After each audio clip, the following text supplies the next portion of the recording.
We're continuing with the author's journeys. Help me welcome, with your listening ear, Nathan Marchand. Did Hello. I pronounce that right? Did I pronounce that correctly? Yes, although I can tell you right now, there's a lot of disagreement, even amongst my own family, about how to actually pronounce it. Okay. How do you pronounce it? I say Marchand. Okay. But the rest of my family says Marchand. Okay. But I have had, I don't know why, but I have still had total strangers when they see my name completely mispronounce it.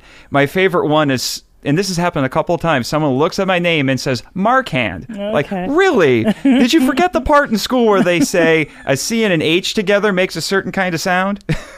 Can you tell that he is in the higher academia also? Yes. Yeah. All right. I want to read a little bit of your bio that you sent to me. So Nathan Marchand, young writer from Fort Wayne, Indiana, homeschooled starting in the first grade. He discovered his talent for writing in sixth grade English. He was given the assignment to write a fanciful story, so he crafted one about his toys coming to life and fighting each other. He's wanted to write science fiction since his dad introduced him to the original Star Trek at age 3. Mm-hmm. Yeah, so there's so much more about you. So I want to hear from you. Tell me, who's Nathan? And Nathan is me, right? right. Although there was a little bit of a joke there where when I went to Taylor University, Fort Wayne here when it existed. I've just dated myself a little bit there. And there were a couple of other students named Nathan, and we went to a department retreat and inadvertently all sat at the same sofa, and everyone was going around in a circle introducing themselves. And the three of us decided that we would just introduce ourselves at the same time. So when it came around to us, we just all said in unison, "We are Nate." So that became our little greeting for the rest of the time we were at school. And I still occasionally see one of them. His name is Nate Chen. He actually works here in the library. Cool. And I still go up to him and say, "We are Nate." But no, so yes, you read the little part about how I kind of discovered my talent for writing, and then throughout my high school years, I not only had that one fanciful short story about the toys, I wrote a bazillion sequels to them, and I think I have them all of those stories. They're all written by hand or on a typewriter, stashed away someplace, and they will stay buried because I never want anyone finding them. But then I started. Writing was always something I was very interested in. And when I was also trying my hand at other things. I wrote a lot of fan fiction when I was in high school. And then when it came time to start thinking about college, I really wanted to go study English or study writing more specifically. Looked at a couple of different places, found out about Taylor and their writing program, and doors open, and I was able to go there, and I had a wonderful time there. I would not be the writer I am today if not for the program there at Taylor. So I'm very grateful that I was able to go there. And it was while there that, and a lot beforehand, I started working on my first novel. It took me a while to get it done because I got interrupted by school, though I worked on it a lot for one of my classes. And then came the whole publishing process, which... in case you don't know, publishing is the slowest industry in the world. We're going to get there. What I heard you say was your first book was a novel. When did you get interested in sci-fi then? Oh, pretty much since, like you mentioned in the bio, since about age 3.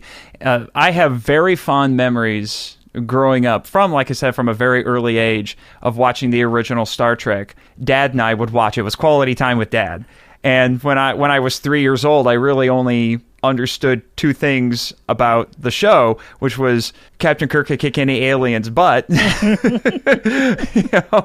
and I forget what the other one was. When I got older, I realized that Kirk could charm any woman he saw. So that your was dad was one. a Trekkie? Yes, although I'm a bigger one than he is. I think a lot of the enjoyment for him came from the fact that he was watching me react to everything as a small child. So talk about the publishing process. Is your material self-published or is it traditionally published? I've done both, which is what a hybrid author is. You wanted to talk about that. Yes. I've done both traditional publishing and self-publishing. I did traditional publishing first, and then started exploring this idea of self-publishing a little bit more because it seemed like some of my other books might be better suited for self-publishing, because the thing about traditional publishing is you have to work really hard to convince a publishing house to take your book, and when you're young and untested, as I was, they aren't as interested in taking the risk on someone who doesn't have any publishing credits, which brings you to the catch-22, if I may make a literary reference, that everyone faces when they're young and trying to get work or whatever, which is or just unknown. You don't have to be young. You want to get the job, or you want to get the position or the gig or whatever. But in order to get that, you have to have experience. But in order to get to the experience, you have to get the job or the gig. So, you could have to work really hard at it. And I'll tell you, I have a fun little story about how I got this first book published. But I had a friend, and he had been delving into self-publishing for a while. And by this point, self-publishing was becoming a lot more acceptable, a lot easier to do. So I looked into it myself and got myself into that. As I have, especially when you're writing things aren't necessarily what's trending right now, but it's a story that's within you and you have to get it out and you want to find the audience. Self-publishing is a great way to go. And some books get self-published first, they get popular, and then a publishing house takes notice of it, and then they publish it. So that can happen sometimes. Or, there's also some self-published authors out there who were able to just make a name for themselves, and, they were prosperous and everything while they were doing the self-publishing. Now there are several avenues that I've used over the years to do self-publishing. What do you prefer? The traditional route or the self-publishing? That's hard to say because a publishing house can offer a lot of things to you that saves you a lot of trouble, because they have the editors, they'll do promotions, they can, they take care of a lot of stuff for you. Whereas if you're self-publishing, you have to do everything yourself. You have to do the interior design of the book yourself. You have to edit it. You have to find people who can edit it for you, because you're not going to see things that other people will see. So you got to make sure you find people who can do that, and you got to find the right people to do it. So but you have arguably more creative control over what you're doing, which can be good or bad depending on how you want to look at it, and working with a publishing house, they can point out like, okay, you're not doing this quite right, and if you want to make this more marketable or whatever, you need to do X, Y, Z. On the other hand, some would argue that that's too much control, and then they may end up making you do things that you don't necessarily want to do. Hence why there's always been this love-hate relationship between writers and editors. Right. So there are pros and cons with both. Oh, yeah. Both ways. Tell me about that. You shared a little bit about that story of trying to. Was that the first one or the last one that you tried to get published? This is my first one. Can you share that story? My first novel is a military science fiction book called Pandora's Box. Okay. And you want me to tell you a little bit about the story of the book first? Yeah, okay. You can. To put it succinctly, this takes place during a future war, and it is about a young female soldier who is the last survivor of a base that has been massacred, and because it houses the last stockpile of WMDs on the entire planet. And now she is single-handedly keeping the base protected from any more attacks. There's a lot of other stuff going on in the book. There's some subplots and some philosophizing and all kinds of things going on. And there's some other very colorful secondary characters. But that's the gist of the whole thing. And a wonderful plot twist, I have to say, about 2/3 of the way through. Okay. But what was the struggle with getting it published? Again, like I said, being young and untested. Okay. Yeah, and convincing someone to do it. Now, I was a little bit lucky.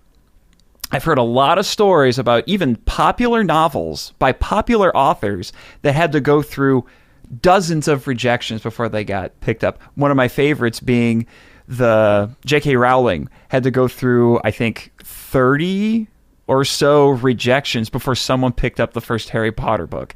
And all I'm thinking is, I want to talk to the editors who turned that down because they missed out on not a hit book, but an empire. Right. But So I sent it to one publisher after I completed it after graduation. It was turned down. So then I started researching other publishing houses that would take unagented, unsolicited manuscripts.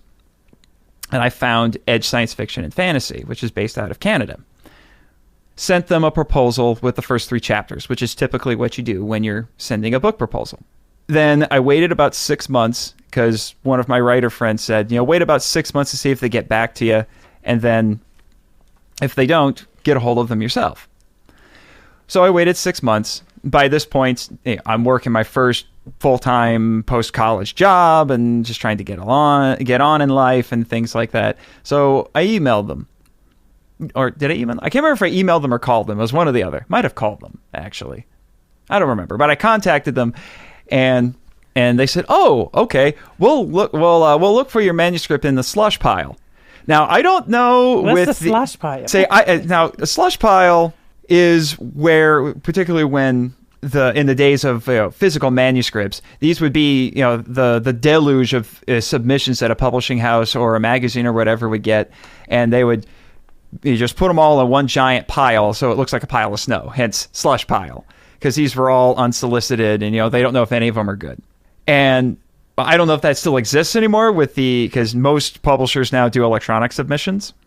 So maybe that's more of a metaphorical They'll say slush the pile. slush file. Yeah, slush file. Yeah, there you go. But so they said, "Oh, we'll go look for you." And then they went and found my proposal in the slush pile, so I'm guessing it had probably been sitting there for 6 months. I said, "Okay, we'll take a look at it." I wait a week or two, and they get back to me over email, and they say, "Can you send us 3 more chapters?" So I'm getting a little excited. So I said, "Okay, here's 3 more chapters." Another week or so goes by, and they come back and say, "Can you send us the whole book? Is this really happening? This can't be happening." So I sent them the whole book. And then for about the next year, I think, because especially at this point, the whole process, like I said, it's the slowest industry in the world. It starts going through the process. There's several levels of editors that it has to go through. And I am emailing or calling them about once a month through this whole thing, wanting to get status updates, because I'm thinking, okay, it's slowly making its way up. They must like it if they wanted the whole book, okay? And so I keep contacting them to the point where I'm starting to think if I keep this up, they're going to put a restraining order on me. I mean, I'm serious. I'm like, this must be annoying after a while. And I even told them one time when I called them on the phone, and they said, "I hope I'm not being a nuisance." Like, "Oh, no, it's okay. We know you by name in the office now." So by phone number, probably. Yeah. With caller ID, right? Yeah. So now I'm thinking, oh, great. I've become that guy. So this whole thing keeps going. And then finally I hear that it has now reached the head of the publishing house. I mean, at every level, I'm waiting. I'm waiting for them to finally send me a rejection letter. I really am. They're like, "No, okay, we're not interested." After at every level, then it gets to the big guy. So it gets all the way to him, and I'm like, "Oh my gosh!" Takes him a month or so to get through it, and then I get a phone call from the publisher, and it's Mr. Hades himself on the phone. Like, "Oh man, I'm waiting for the hammer to fall at this point." I'm like, "Oh man, this can't be good. This can't be good." He says, "I like it." Like, "What? Right. You're going to publish it?" So moral of the story is tenacity will get you published. There you go. That's something I tell a lot of would-be writers. Well, yes. Not would-be writers. I shouldn't say would-be writers. Aspiring writers, we'll say. And they ask, how do you get, what is the secret? And I said, be tenacious. Send your book to a publisher. Well, first off, do your homework so you make sure it's the right kind of publisher. And then after you send it, don't be afraid to contact them and find out what's going on. Unless they, like I said, get really annoyed with you and want to put a restraining order on you, they will probably admire the fact that you are working really hard to see how things are going. Because that tells them that you're passionate about the book, you're passionate about the story, and they will admire that tenacity. That's cool. Can you share something, read something for us? You choose. Well, since we've been talking about Pandora's Box so much, I'll read the prologue to Pandora's Box, which is only about 5 pages or so. And you can find this actually on my website and read it for free. So first, it begins with I'm trying to remember. I went over this with one of my professors at PFW. It should be an epigram, if I remember correctly. And he, heaven's herald, gave her a speaking voice and announced that her name was Pandora, the gift of all, because all the gods who dwell on Olympus gave a gift to this plague for men who are eaters of bread. Hesiod's Works and Days, lines 79 to 82. She was dead, so far as the world knew, and fate, the sole mourner at her funeral, had buried her in the belly of this beast. Its cracked neodymium walls seemed to compress on her like heavy chinked armor. A dirty flickering light, the only illumination, flooded her prison, smothering her with the taste of copper. She yearned to flip the switch that would throw open the neodymium shutters on the east windows and bathe in sunlight. But she knew that doing so, even for a second, would be inviting the apocalypse. So the box she precariously carried on her shoulders remained closed. The bleeps and electronic hums of ancient 21st century computers idly operating invaded her keen ears, as if trying to drown her in a quiet cacophony. This technology surrounded a 20-foot-long rectangular platform that rose 3 feet above the cold floor, with large, translucent screens displaying a world map that likely no longer displayed an accurate picture of Earth. She was alone. I see what makes you stand out as an interview. What makes you stand out as a writer? That's something I've actually been trying to figure out for a while. I had a friend one time describe my writing style as being like an anime. I'm not sure exactly how to take that, but I would say some of my key strengths as a writer would be pacing and characterization. I've been told my description's pretty good too, but I more commonly hear that it's my characterization and my pacing. Okay. I work very hard at my characters. My stories do tend to be very character driven. Even when I come up with a cool concept like Pandora's Box, it was originally inspired by a song by a band nobody knows anymore. And I thought, well, this is such an interesting idea. But then as I was developing the idea, it became more about the characters and how the concept affects the characters. How do you, what is one of your tricks for developing the characters? Are you a people watcher? Or? Yes.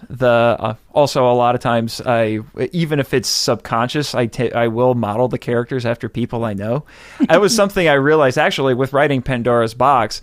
After, as I was developing the subsequent drafts, I started to realize that my heroine was coming out a lot like somebody I knew.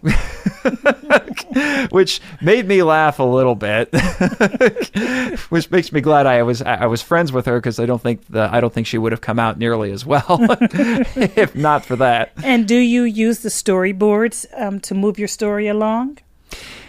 Storyboards like in a movie, like with artwork and stuff like that? I understand that that's also a concept for writers. Not as much. I will do an outline, but I am not a copious outliner. How do you retain the characters and the story plot in your head? I will sometimes write little bios of the characters, just to kind of keep them in my head. Another technique, which is something I learned when I was in college, which was to cast my character. So look up pictures of actors and actresses that I think if my book was a movie, these would be the actors I would have playing my character. So I actually did that. I went on the internet and I thought, oh, this actress would be great for my heroine. Well, do you get writer's block through your writing process? You don't? I have more ideas than I have time. I will never run out of things to write. Now, I might come to an impasse while I'm in the process of writing, because the way I operate, and I was going to get to this, is a lot of times writers tend to be one of two extremes. You have the outliners who write up an outline before they even start, and it's copious and they never diverge from it. While you have also authors, they call them pantsers because they fly by the seat of their pants. They just start writing and they have no idea where the story is going to go. I'm actually kind of somewhere in the middle. So I'll have a good enough outline, so I have a skeleton, a general idea what I want to do, but I leave myself enough room so that as I'm writing, if I come up with something better on the fly, I just go with that. That's the way I look at it. Thanks, Nathan. You have been listening to Speak Now with GENA,